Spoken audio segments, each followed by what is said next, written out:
quero cumprimentar os nossos visitantes. Fico feliz de ver vocês aqui. Sintam-se em casa. A gente não vai levantar, dar um aperto de mão, um abraço, por causa dos protocolos que a gente tem, mas a gente faz isso com palavras. É o maior recurso que a gente tem hoje.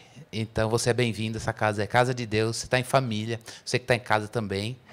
E nós hoje vamos iniciar a leitura e a pregação no livro de Lamentações. Então, eu convido você a abrir a sua Bíblia em Lamentações, depois do texto do livro de Jeremias, capítulo 1.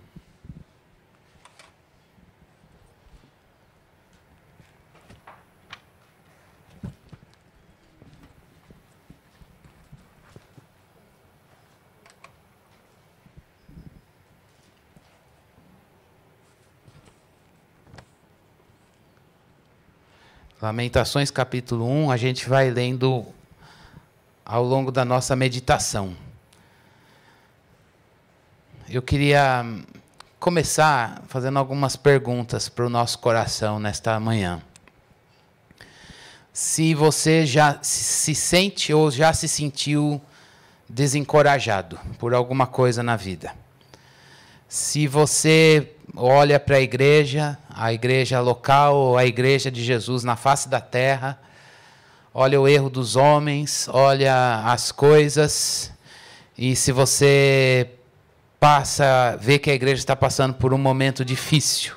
Nós aqui, ao longo da nossa pequena história, já tivemos momentos em que a gente falou, puxa, são momentos difíceis da gente enfrentar. Talvez você queria perguntar também se você faz ou já fez parte do grupo de pessoas que estão perplexas. Estão perplexas porque as coisas não estão acontecendo do jeito que você esperava que elas deveriam acontecer. Talvez você diga, passou o tempo, ou não chega nunca o tempo, as coisas não acontecem. E aí a gente pode colocar outras perguntas e colocações junto com essas aqui. Por que determinadas coisas aconteceram? Por que determinadas coisas estão acontecendo comigo? Por que determinadas coisas não acontecem do jeito que eu gostaria que elas acontecessem? Se você se viu, ou com certeza passará por alguma dessas questões, com certeza, e você é crente, você precisa aprender a lamentar. Você precisa aprender, nós precisamos entender que lamentar diante de Deus é uma maneira que a gente tem, biblicamente falando, de adorar a Deus e expressar diante do Senhor as nossas lutas, os nossos sofrimentos, as nossas decepções, as nossas dificuldades, os nossos traumas, as nossas dores. E se a gente passar por essas dificuldades, decepções, lutas, sofrimentos e dores, e a gente não aprender a ir diante do Senhor e rasgar isso diante dele, naturalmente, eu coloco aqui carnalmente, a gente vai pelo caminho da murmuração. Se num lado a gente tem o lamento como uma maneira de falar diante de Deus das nossas lutas, dores, dificuldades, nossas ou nossos erros, nossos pecados ou pecados dos outros, diante de Deus, e a gente faz isso tendo Deus como nosso ouvinte. É como se a gente chamasse Deus, senta aqui. Ele não vai fazer isso, mas fica aqui, eu vou falar para o Senhor daquilo que se passa dentro do meu coração. Se a gente não for por esse caminho, a gente vai por um caminho da murmuração, e o caminho da murmuração, ele é sempre seguido da amargura, e a amargura, ela é sempre seguida da ausência de Deus. Onde Deus está, ele não existe. Embora eu saiba que a Bíblia fala dele.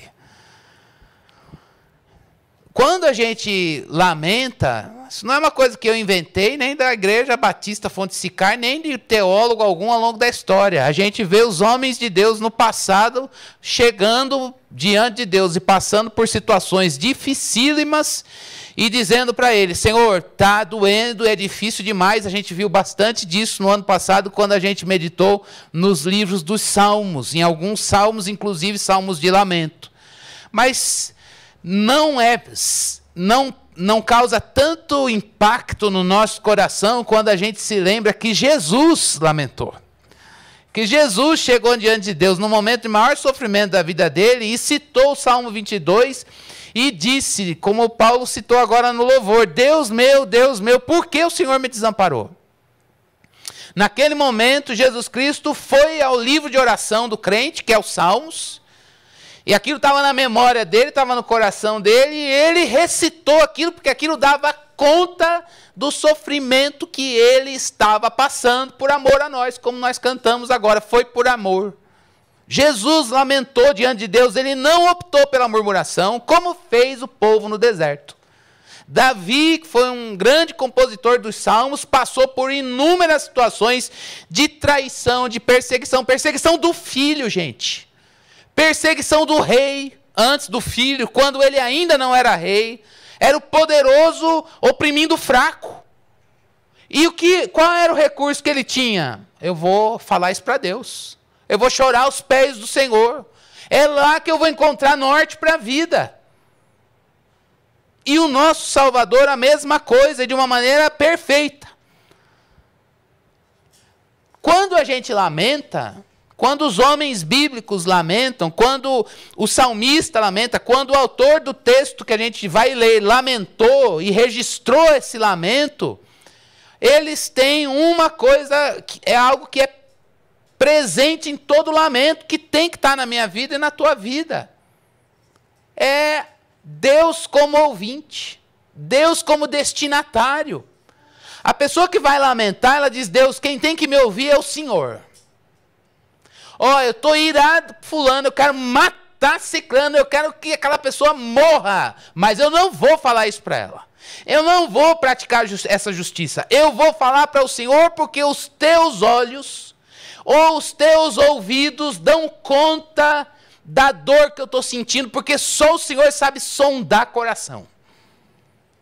Encontrar descanso no lamento é você ir chegar lá com um peso e um fardo que talvez não foi você que foi buscar, foi Deus que permitiu que a situação se apresentasse diante de você, e você está lá tomado de desespero, ansiedade, de ira, de seja do que for, indignação com a situação ou com pessoas, e você vai diante de Deus e diz, se tem alguém que conhece bem a situação, e que me conhece nessa situação, as minhas ações e reações nessa situação, é o Senhor.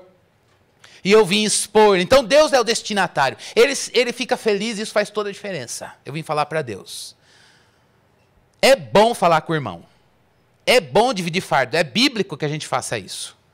Mas o irmão, crente, o que ele vai fazer? Vamos juntos à presença de Deus. Às vezes a gente não... Uma vez encontrei um amigo que na verdade a gente não tinha uma intimidade, mas ele me ligou num momento de desespero e eu saquei. Eu falei, ele não está conseguindo chegar na cruz. E aí ele falando, eu falei, fulano, olha a cruz de Jesus, vamos para lá junto? Ele falou, é isso que eu precisava. Alguém que pegasse na minha mão e falasse, vão aos pés do Senhor, porque é lá que eu preciso expor. Lamento é isso. Deus é o meu destinatário e eu quero chegar diante dele. Às vezes a gente não consegue sozinho e aí está a congregação para a gente mutuamente dizer, vamos juntos aos pés do nosso Redentor. Mas nenhum conselheiro tem poder de mudar e tirar as trevas e a luta do coração de alguém. Ele é só um instrumento de Deus para ir junto aos pés do Salvador Jesus Cristo. Deus é o destinatário. Se a gente não fala para Deus, irmãos, a gente sai, a gente implode, ou a gente explode em pecado. Mas quando a gente vai lamentar, as coisas não são bonitas de ouvir. A gente tem, como viu, bem viu com Abacuque, nesse último mês, a gente tem queixa, uma queixa honesta, e a gente vai chegar diante de Deus e dizer, olha, o meu problema é este, e eu preciso de uma ajuda do Senhor aqui, por isso que eu vim procurar ajuda, eu estou procurando ajuda para o Senhor, mas nessa fala do problema há uma honestidade sem igual, a emoções rasgadas diante de Deus, sem reserva nenhuma. E que bom que a gente pode fazer isso diante de Deus. E a pessoa que lamenta, ela sabe que vai receber uma resposta. E a resposta, como a gente bem viu com Abacuque, não é o que a gente acha que é certo, mas aquilo que Deus sabe que nós precisamos. Irmãos, eu quero dizer para vocês honestamente que aqueles pontos da semana passada, eles estão reverberando. Já disse isso na semana passada para o Lucas, disse ao longo da semana. E antes de falar para ele, estou falando a semana inteira para Deus de como aqueles pontos do sermão estão crescendo dentro do coração e desafiaram tanto a nossa fé, não só no sermão da semana passada, mas ao longo dessa meditação no texto de Abacuque. A gente vai sofrer e a gente vai passar por situações difíceis do lado de cá enquanto não chegar a glória, mas Deus tem o fim de todas as coisas nas suas mãos. Deus sabe o fim desde o começo, mas a pergunta de Deus para nós é: como é que está sendo a nossa trajetória? Foi isso que Deus falou conosco na semana passada. Como tem sido a nossa trajetória? E aí me tocou demais o coração quando o Lucas disse que lá no céu, o que caracteriza o céu é a presença de Deus, com a ausência da morte, do choro, da tristeza e da dor. Mas do lado de cá a vida é morte, a gente enfrenta morte, tristeza, choro e dor, mas não necessariamente sem a presença de Deus. E como a pergunta que fica é se a minha e a sua caminhada tem sido marcada pela busca, pela presença do Senhor. Morte, choro, tristeza e dor é algo que escandaliza a nossa mente quando a gente enfrenta e arrasa o nosso coração. Mas tem algo que faz calar e que cura essa dor, a presença de Deus. Andar aqui, enfrentar morte, choro, tristeza e dor sem a presença de Deus é uma violência com a nossa espiritualidade. Porque a presença de Deus ela é plena como será na eternidade? Não, a gente não aguenta. A gente precisa do corpo da glória. É para o novo céu e para a nova terra. Mas ela pode ser antevivida numa proporção que nos cabe hoje. E a gente nem sempre vai buscar essa presença como Deus está à espera que busquemos. E é por isso, meus irmãos, que a gente precisa olhar para o lamento, se a gente quer ousar ter esperança, a gente precisa se lembrar, irmãos, que no sofrimento, me lembro de um professor do seminário, amigo, que dava aula de teologia, uma área muito difícil na teologia, e ele dizia assim, então ele estudava, e ele é bom naquilo que faz, mas ele disse, uma vez ele bateu a mão nos meus ombros e começou a chorar e disse assim: nada testa mais as nossas convicções. Ele não colocou convicções, ele disse: nada testa mais o que a gente crê, ou a nossa teologia, do que o momento do sofrimento. É lá que a gente vomita a nossa fé. É lá que a gente diz: está doendo demais, mas eu continuo crendo no Senhor. O sofrimento, ele revela as nossas convicções. Ou o que a gente quer e o que a gente crê. O sofrimento, ele testa vou usar a palavra dele, ele testa a nossa teologia. O sofrimento revela o lugar onde Deus está na nossa vida, irmãos. E aí eu estou muito preocupado com a nossa trajetória. Preocupado com a minha trajetória. Preocupado com como a gente tem lidado até que o Senhor volte. Todo domingo nós estamos nos embebecendo da palavra. Estamos nos alimentando da palavra, apesar dos vasos de barro que falam. Porque o Senhor tem dado bastante coisa dele para nós. Porque a palavra dele é viva e ela reflete esse Deus da palavra poderoso. Mas a gente também precisa pensar por que é que Deus tem permitido você, eu, a gente, passar por tanto sofrimento na proporção que Deus sabe que você tem que passar. Porque Ele quer trabalhar coisas do Filho dele na nossa vida. Talvez você diga, ele não chegou no texto ainda. Eu vou chegar, irmãos. Em algum momento eu vou chegar no texto, mas você fica aqui. Fica aqui porque a gente precisa considerar sobre o que Deus tem direcionado a nossa vida ao longo desses dias. Quando o autor do texto que a gente vai ler, ele escreveu E ele fez isso de uma forma bela, ele fez isso com um rigor estético na escrita, ele fez isso como um poema. É um poema, a gente não saca muito por causa da tradução. Mas se a gente fosse bom de hebraico, que tivesse naquele momento, a gente leria e falaria, eita, o cara está sofrendo e faz um poema no sofrimento dele. É mais ou menos isso. E uma coisa que a gente olha na parte como criação artística e diz, que beleza, que coisa maravilhosa, mas o conteúdo é de chorar. O conteúdo é de chorar. A situação que ele está registrando de uma forma bela é a situação de uma cidade, Jerusalém, que já foi a rainha, que já teve os seus príncipes, que já teve a glória de Deus irradiando e que agora está, ele a chama de uma viúva abandonada, que está tudo detonado ali, ela está em ruínas e ela está abandonada, não foi porque Deus errou e nem tão pouco porque o inimigo é muito poderoso, foi por causa dos seus próprios pecados. Ela se encontra na situação que está e ele poetiza sobre essa situação. Quem é o responsável por isso? Eu mesmo. Estou aqui porque eu cheguei aqui. Ela provou, olha que incoerência, a cidade que foi escolhida por Deus e que tinha o templo, e que simbolizava a presença de Deus, um lugar em que as pessoas iam para encontrar a presença do Senhor no templo, agora ela provou a ausência de Deus, Deus está longe. Gente, isso é muito sério. Ela provou a ausência de Deus e não tem ninguém que possa consolá-la. Deus estava longe de Jerusalém, era nesse contexto que o texto de Lamentações foi produzido. Talvez você diga, meu Deus, 5 capítulos, que é um capítulo por domingo, que a gente vai sair da igreja detonado. Não, porque o poeta aqui, o escritor, que é atribuído a Jeremias, ele está lamentando, mas ele vai falar para Deus. O Senhor, a cidade te abandonou. A cidade seguiu o seu próprio entendimento, a cidade seguiu o seu pecado, e o Senhor deixou a galera aí seguir a sua ignorância. Mas é lógico que o Senhor sabe trazer de volta aquele que é teu.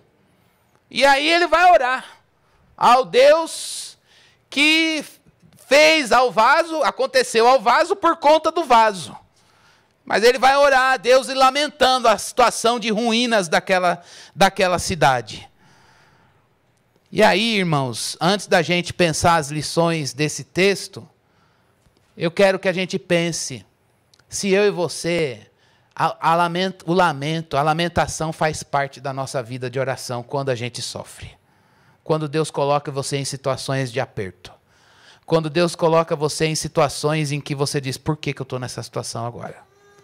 Por que é que eu estou nessa situação de prova, de sofrimento, de luta, ou andando pelo vale da sombra da morte? A morte de pessoas que eu amo, ou a morte presente na sua vida de uma maneira mais intensa, a vida física, quando você lida, por exemplo, com um diagnóstico que é dificílimo de ser revertido. Deus é Deus da vida, olha Lívia, mas Deus é aquele que também tira a vida quando chega o momento certo. Deus deu, é aquele que dá, mas ele também é aquele que diz, olha, como disse Jó, ele deu e foi ele que tomou. E quando Deus tomar, como a gente cantou agora, e quando chegar a hora que a gente vai enfrentar a morte, lógico que a gente vai chorar. Lógico que a gente... E quando chega o momento da escassez, como disse Paulo, eu aprendi a ter contentamento em toda e qualquer situação. Tanto sei passar pela abundância, como também sei passar pela escassez. Deus permite que passemos pela escassez. E nos coloca também nos lugares altos e na abundância. E quando a gente sai de um extremo para o outro, e quando a gente está lá naquele extremo da abundância, Senhor, não quero o dia da escassez. Não quero o dia da escassez. A gente está lá, às vezes, dizendo... Mas não vou nem desfrutar muito, porque um dia eu vou ter que perder, e aí Deus vai tirar, e aí eu não sei como é que vai ser, então não vou me entregar, não vou sonhar. Não! A gente precisa se lembrar, irmãos, por exemplo, do texto de Atos capítulo 6 e capítulo 7, quando a gente vê Estevão, um homem falível como eu e você, que Deus colocou ele para enfrentar o martírio. Está lá no capítulo 7 do livro de Atos. Ele foi um homem, nós vamos para o capítulo 1 de Lamentações, mas a gente precisa considerar isso. Diz o texto de Atos, capítulo 6, sobre a vida do Estevão, seu irmão, meu irmão, nosso irmão, um homem falível, pecador, filho de Adão, como eu e você, que está, Romanos 3:23 dá conta dele. Todos pecaram, Estevão está no meio deles. Eu e você também. E carecem da glória de Deus. Mas Lucas, quando dá voz ao narrador, diz que esse pecador, alcançado pela graça de Deus, como eu e você, diz o texto no versículo 5, que ele era um homem cheio de fé e do Espírito Santo. Estevão era cheio de fé e do Espírito Santo. No versículo 8 diz que ele era um homem cheio da graça e cheio do poder de Deus. Ele realizava grandes maravilhas e sinais no meio do povo. Mas sabe o que aconteceu com esse homem cheio do poder do Espírito, cheio da graça, cheio de fé? Está lá no capítulo 6, versículo 10. Levantou-se a oposição, o dia mau chegou. Levantou-se a oposição contra ele. Mas ninguém podia resisti-lo. Por quê? Porque ninguém poderia resisti-lo, não. Ninguém poderia resistir à sabedoria do Espírito com que ele falava. Irmãos, Jesus, quando estava ali no lamento da cruz, estava cheio do Espírito. O Espírito de Deus estava sobre ele. E ele, em adoração a Deus, pôde dizer: Deus meu, Estevão, cheio do Espírito, a sabedoria do Espírito presente na vida dele, quando levantou-se oposição. Ouvindo isso, depois que ele pregou no capítulo 7, ele trouxe uma pregação belíssima. As pessoas, diz o texto, as pessoas ficaram furiosas. E elas rangiam os dentes. Eu não sei se eu já passei a oposição de ver gente rangendo o dente contra mim. Talvez você tenha um chefe, sei lá, ou alguém que acabou com a sua história. Não foi nada diferente do que o Estevão passou no contexto dele. As pessoas rangiam o dente contra ele, mas diz o texto, Estevão, não porque ele era um super crente, e nem porque ele era um querubim, mas porque ele estava cheio do Espírito, diz o texto, cheio do Espírito Santo. Ao invés de ranger os dentes, ele levantou os olhos e viu Jesus, viu a glória de Deus e viu Jesus em pé, à direita de Deus. É isso que o Espírito Santo faz. É isso que o Espírito Santo faz na vida de um crente. As pessoas rangendo o dente contra ele, as pessoas planejando tirar a vida dele, e ele, cheio do Espírito Santo, vê Jesus em vitória à destra de Deus. Ele teve uma visão espiritual, sobrenatural, isso aí é para poucos. Irmãos, nós não vamos ver Jesus, mas a palavra nos diz que ele está à destra de Deus, intercedendo por nós, tudo está no controle dele, ele é o nosso advogado. E aí, cheio do Espírito Santo, ele orou naquele momento: Senhor, não considere esse povo culpado deste pecado. Versículo 60. Cheio do Espírito Santo, no momento da oposição, ele foi ao Senhor. Saulo de Tarso estava lá, para matar ele, para apedrejar ele. Mas Saulo de Tarso, a gente não tem a narrativa disso, então ele não pode acrescentar mais nada a partir disso, mas ele viu esse homem ser perseguido. E ele orou ao Senhor, que ele viu à destra de Deus: não considere esse povo culpado deste pecado.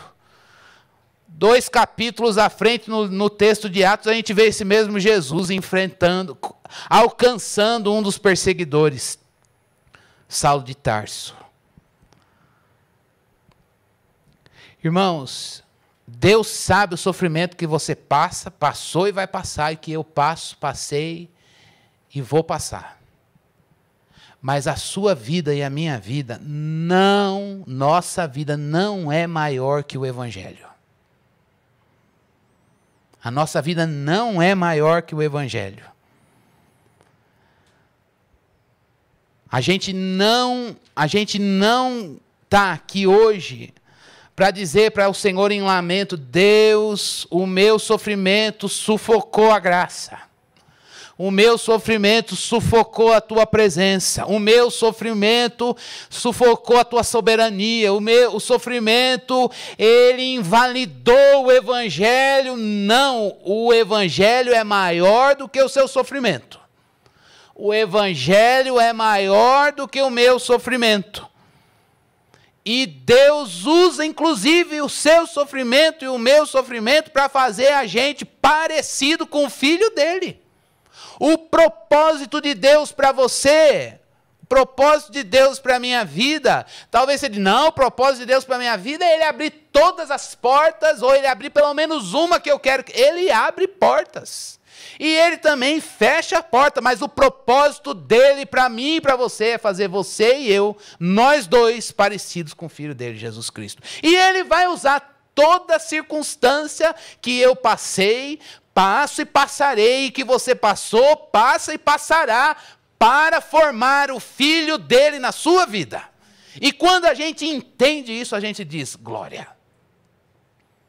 Só que a gente precisa estar cheio do Espírito. Estevão estava ali, eu não estou pregando no texto de Atos. O que passar disso, irmãos, é secundário. Eu não estou dizendo que é sem importância. É importante a gente ter família, trabalhar e cuidar do corpo, e cuidar da família, e cuidar da gente, cuidar da mente, cuidar do nosso interior, das nossas emoções, cuidar do patrimônio, e cuidar de tudo que Deus deu e aumentar ou diminuir. Mas isso tudo é secundário. O que é primário na vida de um crente? O Senhor, eu quero cumprir o propósito de ver teu filho sendo gerado aqui. O problema é que quando a gente perde o lamento, a gente inverte as coisas. O secundário ocupa o lugar do primário.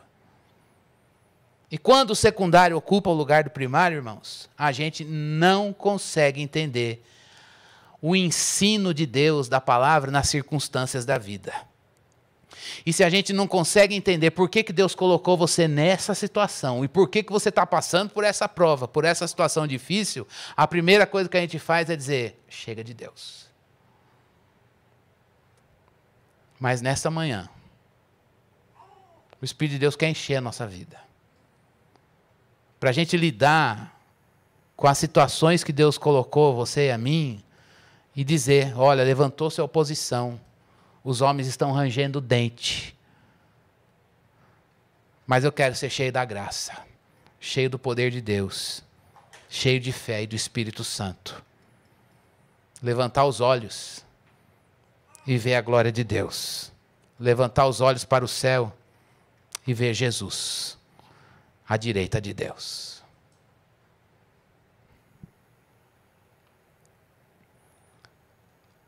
Vamos pensar no texto de Lamentações. Nós temos 2 lições dele para nós.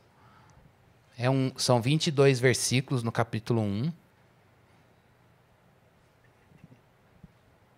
E eles têm uma estética. Você vai ver que lembra do acróstico? Quando você pega uma palavra, coloca em pé e vai colocando em cada letra, na primeira letra uma expressão, uma frase. É isso que está. A gente não percebe tanto.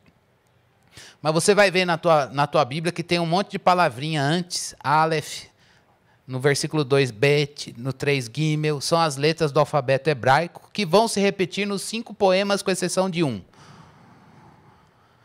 Por que o autor fala isso? Talvez você diga, para nós aqui no Ocidente, em 2021, na língua portuguesa, não faz muito sentido, mas para eles fazia. E por que colocar todas as letras do alfabeto? Para mostrar a completude da situação e como a completude, a existência de Deus dava conta daquela situação. E o tom dessas palavras do poeta aqui é um tom de choro. E ele diz isso, Jerusalém, ele está dando voz a Jerusalém, ele está dizendo, ela chora. Jerusalém chora. E é por isso que o tema que está posto à luz desse texto para nós é ruína e lamento. Então vamos ler do versículo 1 até o versículo 11, eu vou ser bem objetivo para a gente poder orar. Diz o texto, Aleph, versículo 1. Como jaz solitária a cidade outrora populosa. Preste bastante atenção em como ele descreve Jerusalém e o seu choro.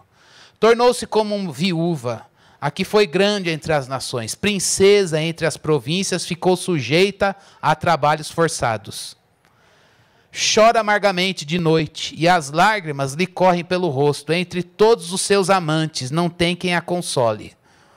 Todos os seus amigos a traíram, tornaram-se seus inimigos. Judá foi levado ao exílio e afligido e sobre grande servidão, agora habita entre as nações sem encontrar descanso. Todos os seus perseguidores o apanharam nas suas angústias. Os caminhos de Sião estão de luto, porque não há quem venha à reunião solene.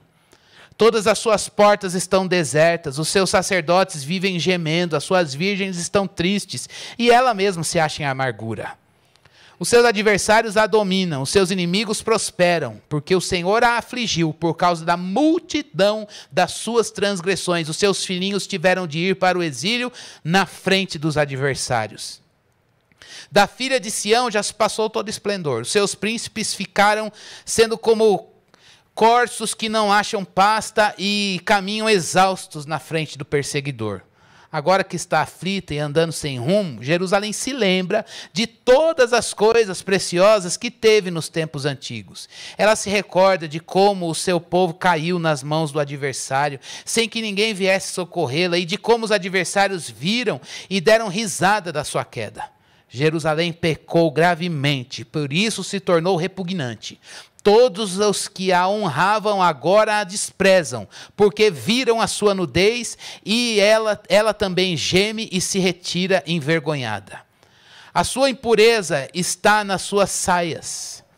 Ela não pensava no que poderia acontecer, por isso caiu de modo espantoso, e não tem quem a console.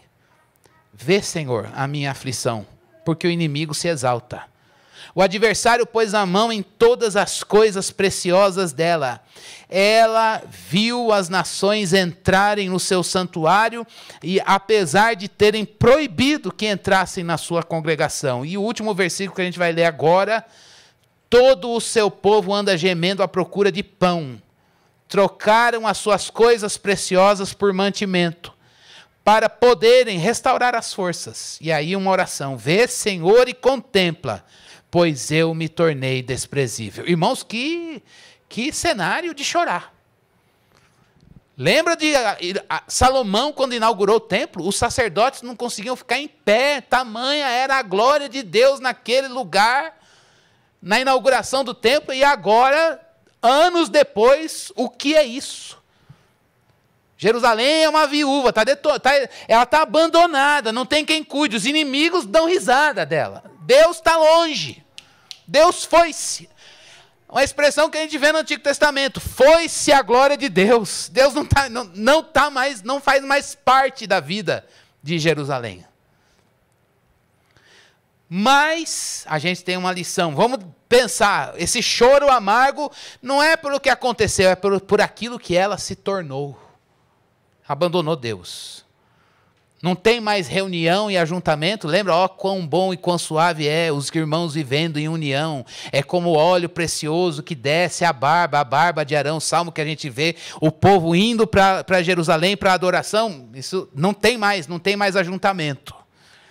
Não tem mais reunião do povo de Deus, não tem mais aquela unção que transborda, que o salmista olha o povo ajuntado na adoração e na aprendizagem da lei do Senhor, fala, não tem mais isso.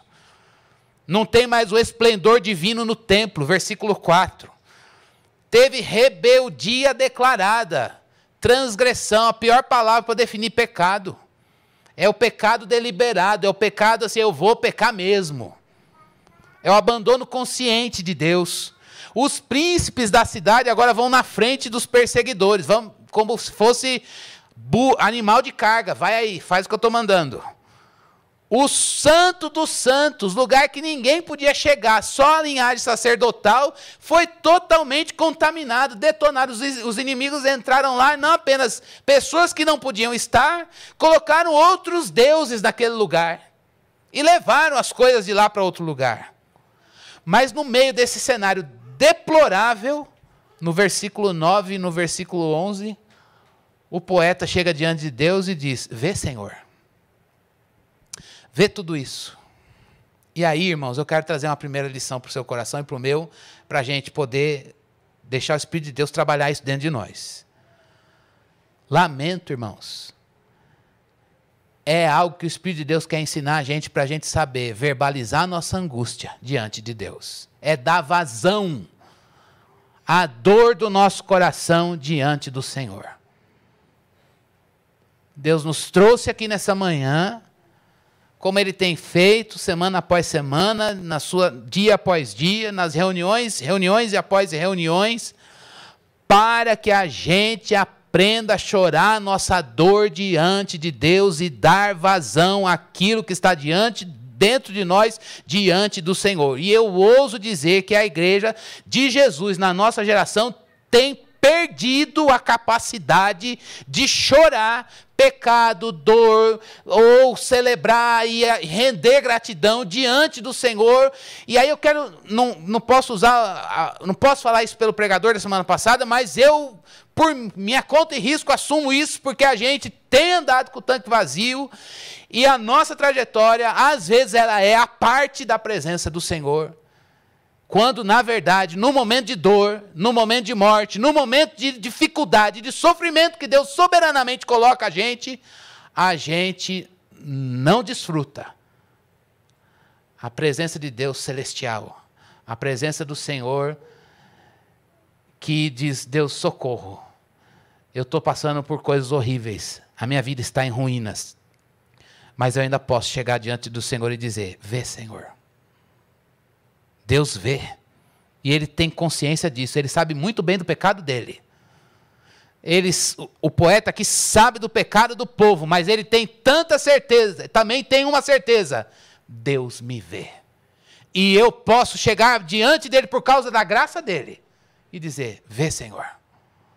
Deus não chutou ninguém da presença dele, não. Deus não chutou. O pecado que fizeram contra você não é poderoso para te tirar da presença de Deus, não. O pecado que você cometeu, também que eu cometi, ele não é maior que o sangue de Jesus derramado naquela cruz. E por isso é graça de Deus. A gente pode chegar diante dele e dizer: vê, Senhor, pequei, Senhor. Meu pecado está diante de mim. Minha vida está em ruínas. Mas nem esse pecado é maior do que a tua graça, para eu poder chegar diante do Senhor e dizer: me ajuda.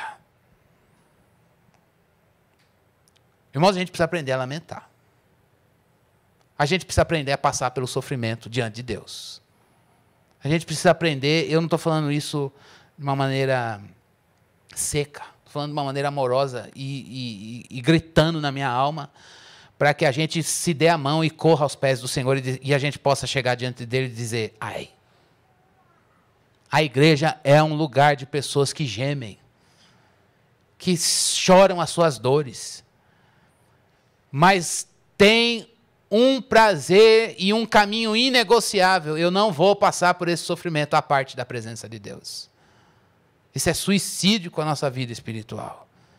O primeiro ponto desse cenário horroroso, de choro amargo por aquilo que a cidade se tornou, é a beleza da gente poder verbalizar a dor do nosso coração diante de Deus. Há momentos que a gente não sabe o que fazer, há momentos que a gente não sabe para onde ir, há momentos em que Deus se cala, há momentos em que Deus não manifesta nada, são só notícias ruins, dá até medo da gente, parece que elas se acumulam e vêm todas de uma única vez, e a primeira coisa que a gente faz nesses momentos é dizer: acho que eu pequei, Deus está me castigando. E nessas horas o tentador ainda sopra dizendo: bem feito. Mas aquele que tem consciência da graça de Deus e vive cheio do poder de Deus, ele vai dizer não. Vê, Senhor. O Senhor está perto. Se você está aqui hoje carregando um fardo e não para de enxergar notícias ruins na sua vida, como foi o caso de Jó, vem tudo de uma única vez e num pior momento, ou no momento que você não achou que era mais adequado, vá diante de Deus, há bastante da presença dele para você. Deus não nos trata segundo os nossos pecados. Ele é gracioso. E o sofrimento que Ele está permitindo você passar é para que você tenha experiências diretas com a presença dEle. É para que eu e você provemos mais da presença de Deus e a gente aprenda a chorar aos pés dEle, porque há consolo para aquele que chora. Feliz é aquele que chora porque vai ser consolado, está no Evangelho. Irmãos, é o momento da gente olhar para esse sofrimento que está visto. Deus não vai permitir que nenhum filho dele não veja o sofrimento. Você vai passar por isso porque o Filho de Deus viu o sofrimento. Mas um sofrimento visto, ele é recheado de um coração que diz, vê, Senhor. É aí que está a glória. É aí que está a bênção, é aí que está a alegria, é aí que está a vida cheia do Espírito como Estevão. Vê, Senhor, os homens rangindo, a oposição que está contra mim, mas eu vejo Jesus em glória à destra de Deus. Ele reina e eu quero ver a glória de Deus, mas Ele também vai fazer você ver o sofrimento. E se tem uma coisa que a gente não quer é ver o sofrimento. Mas o Senhor vai fazer você ver. Porque o propósito primário é fazer o Filho dele aparecer forjado na sua vida. Mas tem uma segunda lição. O sofrimento é visto, mas o sofrimento também é sentido. Aí não, né, pastor? Veja, tá bom. Precisa doer na carne? Quando é enfermidade já tem a dor. Para que mais? A alma precisa gemer? Os sentidos precisam ficar abalados? O sofrimento foi sentido. Vai lá no versículo 12 até o final. Agora muda a pessoa do discurso aqui. E não é mais alguém falando de Jerusalém. É a própria cidade se lamentando. Todos vocês, versículo 12. Todos vocês que passam pelo caminho, será que isso não os comove? Olham e vejam se há dor igual à minha. Essa dor que me sobreveio, com o que o Senhor me afligiu no dia do furor da sua ira. Lá do alto ele enviou fogo aos meus ossos, o qual se apoderou deles, estendeu uma rede aos meus pés e me fez voltar para trás. Deixou-me desolada e sofrendo todo dia. Ele com a sua mão fez das minhas transgressões um jugo. Elas foram entretecidas e penduradas no meu pescoço. O Senhor abateu a minha força e me entregou nas mãos daquele contra os quais não posso resistir. O Senhor desperdiçou todos os valentes que estavam comigo. Convocou um exército contra mim para esmagar os meus jovens. O Senhor pisou como num lagar a virgem filha de Judá. Por estas coisas eu choro. Os meus olhos se desfazem em lágrimas, porque o Consolador que devia restaurar as minhas forças se afastou de mim. Os meus filhos estão desolados porque o inimigo prevaleceu. Sião estende as mãos e não há quem a console. O Senhor ordenou a respeito de Jacó que os seus vizinhos se tornem seus inimigos. Para eles, Jerusalém se tornou coisa imunda. Justo é o Senhor, pois me rebelei contra a sua palavra. Escutem todos os povos e vejam a minha dor. As minhas virgens e os meus jovens foram levados para o cativeiro. Chamei os meus amantes, mas eles me enganaram. Os meus sacerdotes e os meus anciãos morreram na cidade, quando estavam à procura de mantimento para restaurarem as suas forças. Olha, Senhor, porque eu estou angustiada, a minha alma se agita, o meu coração está transtornado dentro de mim, porque gravemente me rebelei contra ti. Lá fora, a espada mata os filhos, aqui dentro, a morte se propaga. Ouvem-se os meus gemidos, mas não tenho quem me console. Todos os meus inimigos que souberam da minha desgraça se alegram, porque tu as fizeste cair sobre mim. Mas quando trouxeres o dia que anunciaste, eles serão semelhantes a mim. Venha toda a sua iniquidade à tua presença e faze com eles como fizeste comigo, por causa de todas as minhas transgressões. Porque os meus gemidos são muitos e o meu coração desfalece. Aqui mudou. Agora eu estou falando do sofrimento que eu estou sentindo e Deus me fez sentir. E ele responsabiliza Deus por tudo isso. O Senhor fez, o Senhor me tratou segundo o meu pecado, o Senhor permitiu que a minha transgressão aparecesse. Ele apela, do versículo 12 até o 16, para a simpatia das pessoas. Por favor, dá para você pôr a mão no meu ombro e ser simpático com a minha dor. É isso que a gente gosta, né? No momento do sofrimento, o que a gente mais quer é alguém que diga, eu não posso te tirar dele, mas eu te entendo.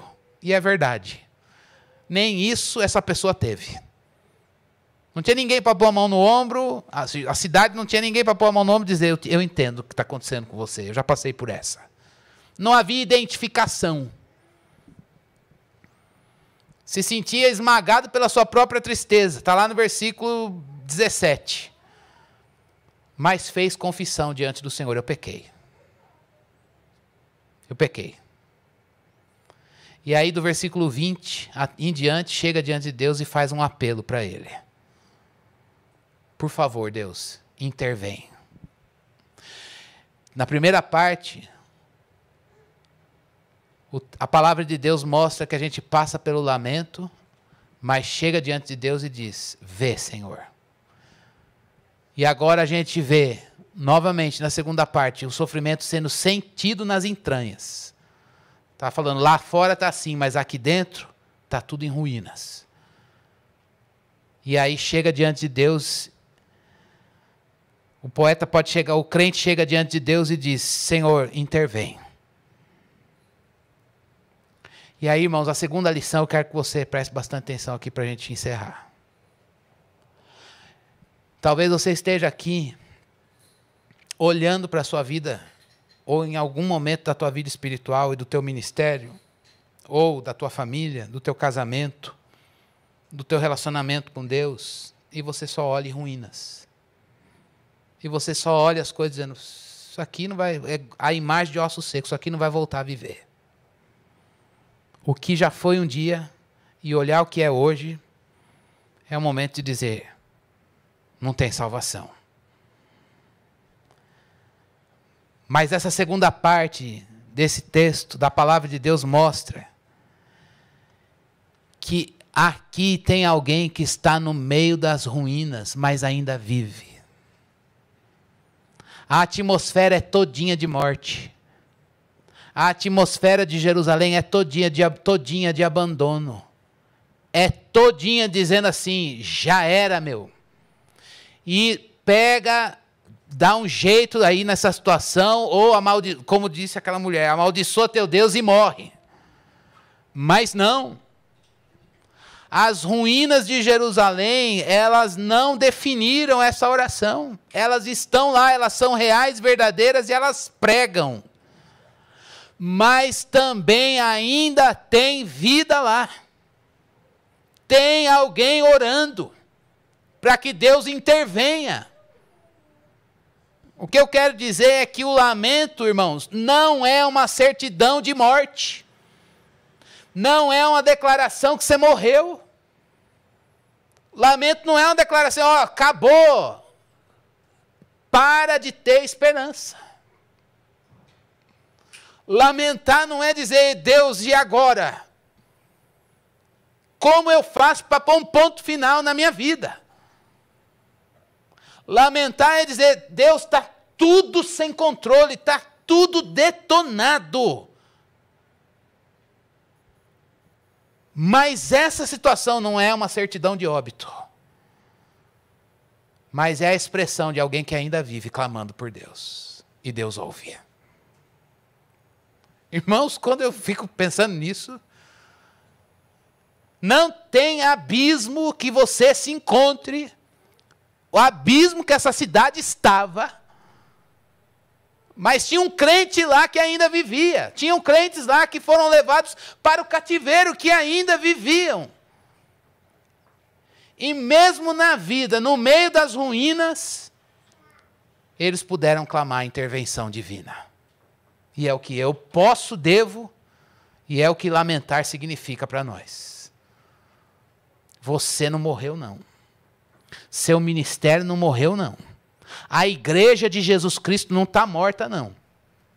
Os homens podem ter pisoteado, os homens podem ter zoado com você, os homens podem bagunçar as coisas de Deus, mas o Senhor reina e você está vivo porque Ele te deixou vivo. Então, a nós nos cabe chegar diante dEle no sofrimento visto e dizer: vê, Senhor. No sofrimento sentido, chegar diante dEle e dizer: intervém, Senhor. Porque eu ainda tenho vida. Fraco. Talvez não tenha condições de respirar profundamente. Mas você está vivo porque Deus te deixou vivo.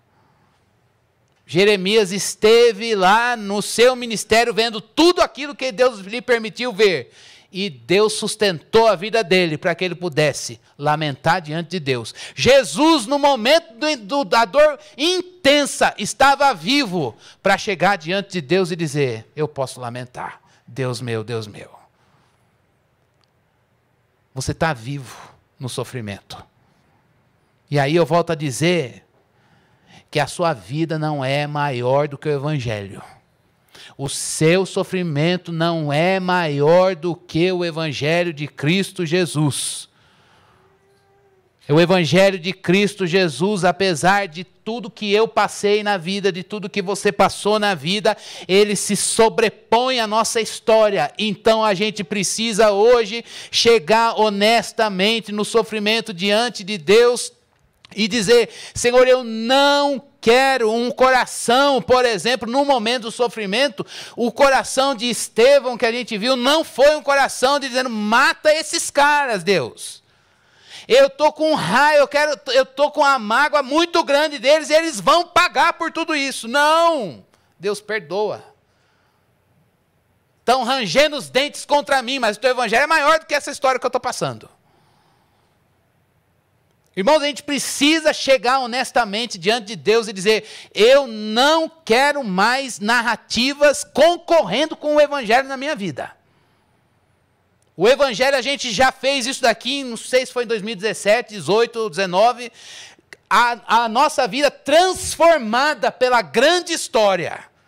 É uma história da redenção que se sobrepõe à nossa, mas a gente, às vezes, na nossa carne, gosta de carregar fardos que não, eles foram diluídos aos pés da cruz.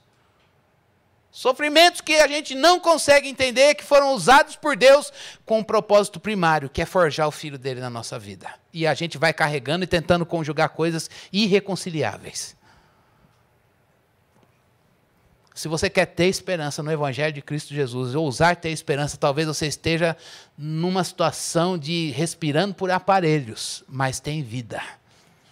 Jerusalém estava aqui dizendo: olha, nós estamos detonados. Mas essa situação não é a certidão de óbito. O que define a nossa caminhada é chegar diante dele e dizer: intervém, Deus, e restaura a nossa sorte.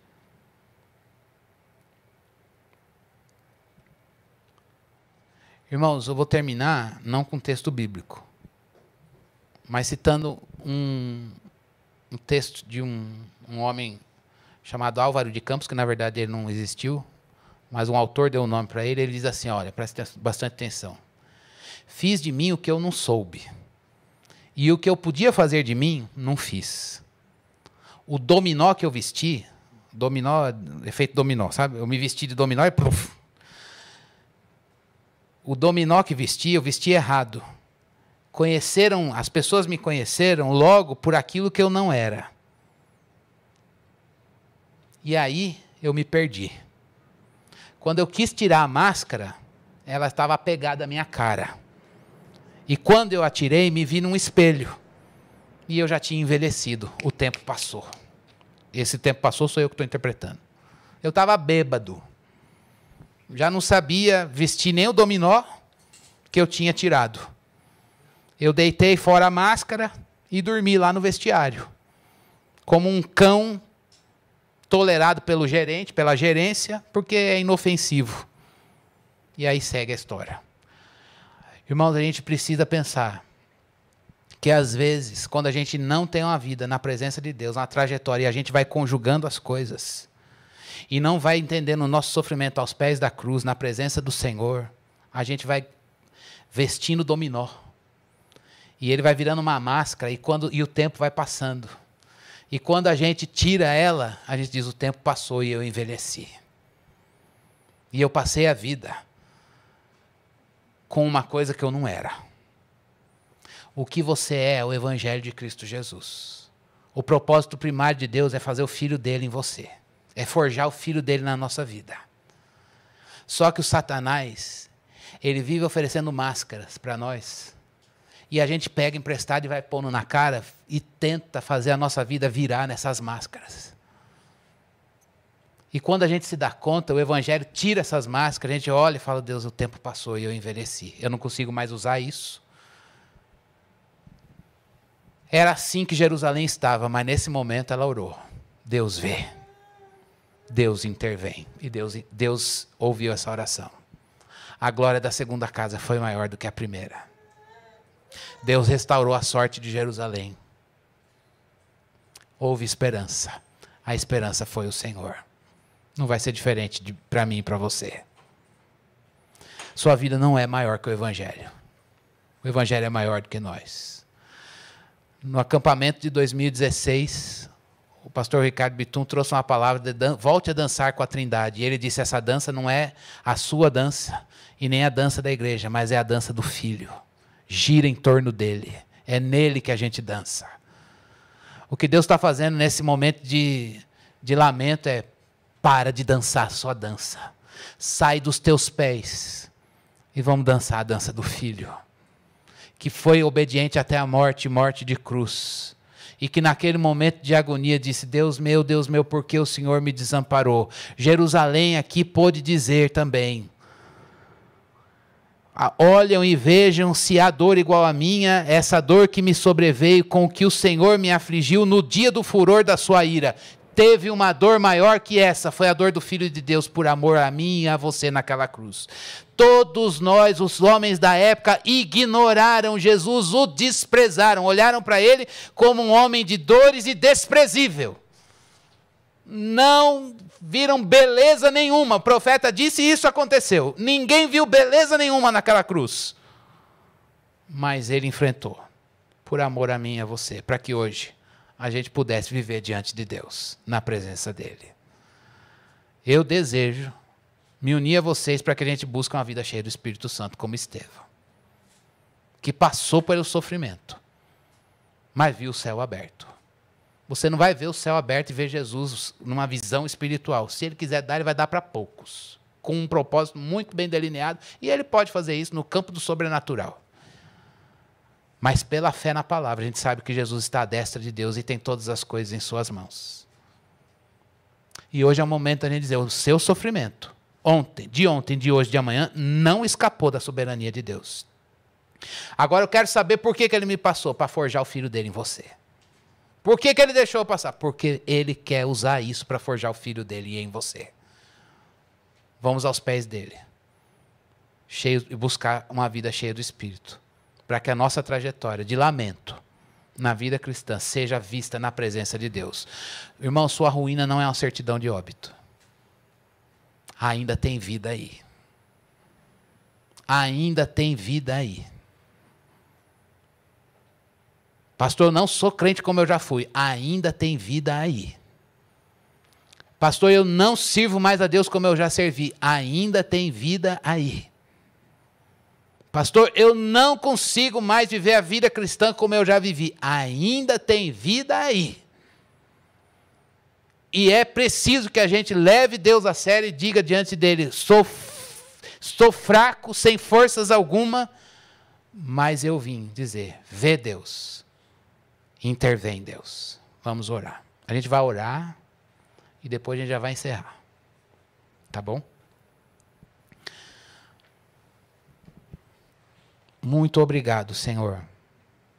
Muito obrigado pela vida de Jesus, o nosso Salvador. Muito obrigado, Senhor Deus, porque Ele é a nossa vida, Ele é o ar que a gente respira. Faz todo sentido a gente dizer isso para o Senhor. Nós queremos viver por Jesus, porque por nós não dá. Por nós há ruínas. Por nós o sofrimento acabou com a nossa vida.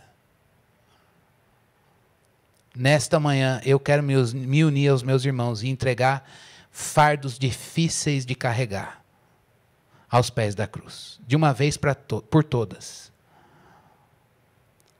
O sofrimento, a parte da perspectiva da cruz, Deus, é exaustivo. Mas o sofrimento pela tua ótica, visto como o Senhor nos faz ver.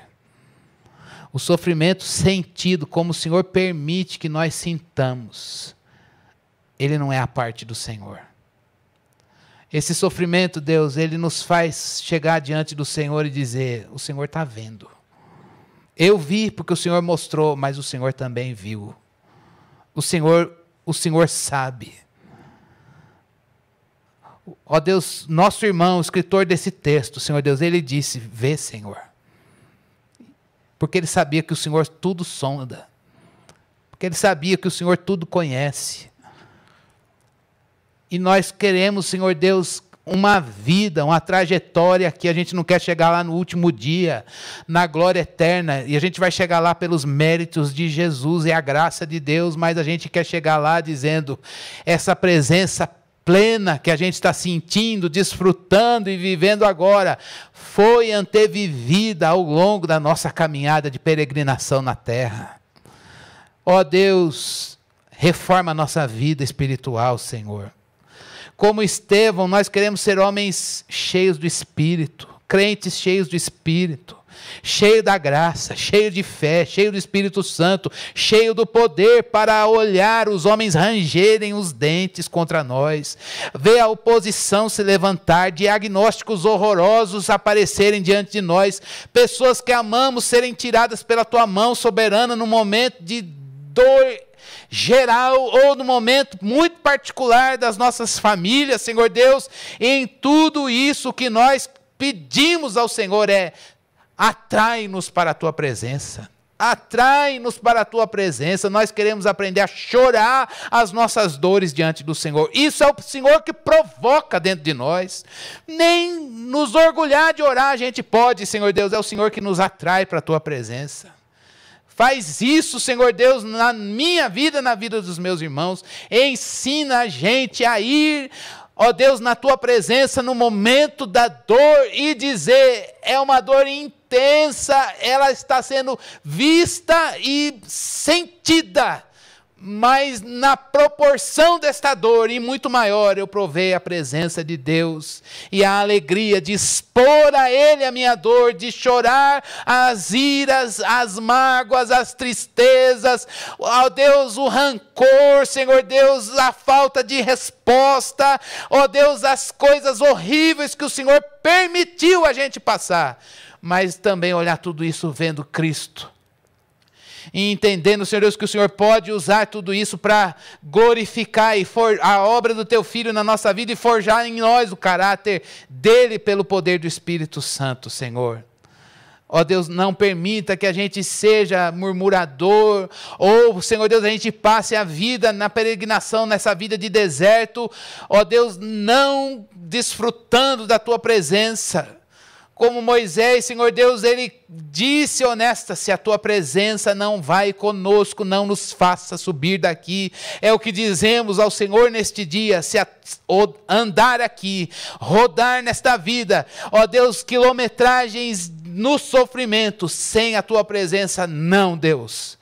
E a gente sabe que a tua presença é lugar de delícias, mas também é lugar de choro, um choro consolador, um choro, Senhor Deus, que alivia, um choro, Senhor Deus, em que a gente é banhado pela graça, envolvido pelo teu amor e se entendido na cruz. Ó Deus, é isso que nós clamamos ao Senhor neste dia. Por favor, Senhor, por favor, aviva-nos. Aviva-nos, ó Deus. Deus, se tem alguém aqui nesta manhã dizendo, eu estou com uma certidão de morte por causa das minhas ruínas, que haja fé, Senhor Deus, nos nossos corações para dizer, ainda há vida. O Senhor ainda tem preservado a nossa vida. Se hoje estamos aqui ouvindo a palavra, é porque o Senhor nos tem mantido em pé para que possamos viver contigo e para que entendamos que o Senhor ainda caminha conosco, que o Senhor pode recomeçar a nossa vida com o Senhor por causa do Evangelho de Jesus Cristo, que faz novas todas as coisas, Senhor. Ajuda-nos a ousar ter esperança. Ó Deus, que haja lamento no nosso meio, que haja lamento na nossa vida, que haja lamento e choro, que haja, Senhor Deus, gritos diante do Senhor, que haja, Senhor Deus, troca de fardos, que a gente chegue na Tua presença cheio de ira, de tristeza, cheio, Senhor Deus, de um sofrimento escancarado diante do Senhor, perguntas, ó Deus, perguntas que às vezes são, ó Deus, fortes demais, mas que façamos todas elas diante do Senhor e que a gente receba a graça de Deus, a presença graciosa do Senhor, que se sobrepõe a todas as nossas dores, ó Deus, e nos ensine a passar pelo sofrimento, glorificando o Teu Filho Jesus. Limpa o nosso coração, Senhor. Limpa o nosso coração, Senhor. Ó Deus, que haja adoração, mesmo no meio da dor. Uma adoração que vê em Deus a esperança. É a nossa oração em nome de Jesus. Ó Deus, abençoa a nossa semana, Deus. Guarda-nos, guarda Teu povo por onde Teu povo andar. Dá-nos livramento, Senhor Deus. Dá-nos livramento, Senhor Deus, onde nós estivermos, a nós, a nossa família. Ó Deus, que os Teus anjos estejam acampados ao nosso redor. O Senhor nos livre de todo mal. Senhor Deus, que o Senhor abençoe nossas famílias, que o Senhor abençoe nossas atividades. Ó Deus, que a gente faça isso movido, tendo o Senhor como motivo, que a gente faça todas as coisas olhando firmemente para Jesus, o autor e consumador da nossa fé. Ó Deus, abençoe nossos dias, feriado, onde nós estivermos, que em tudo que fizermos, façamos na presença do Senhor. Ó Deus, que as nossas confraternizações, que as nossas atividades de trabalho, que todas as atividades que tivermos, nós façamos, Senhor Deus, em culto, em gratidão e celebrando Deus que nos deu vida. É a nossa oração em nome de Jesus para a Tua glória. Amém.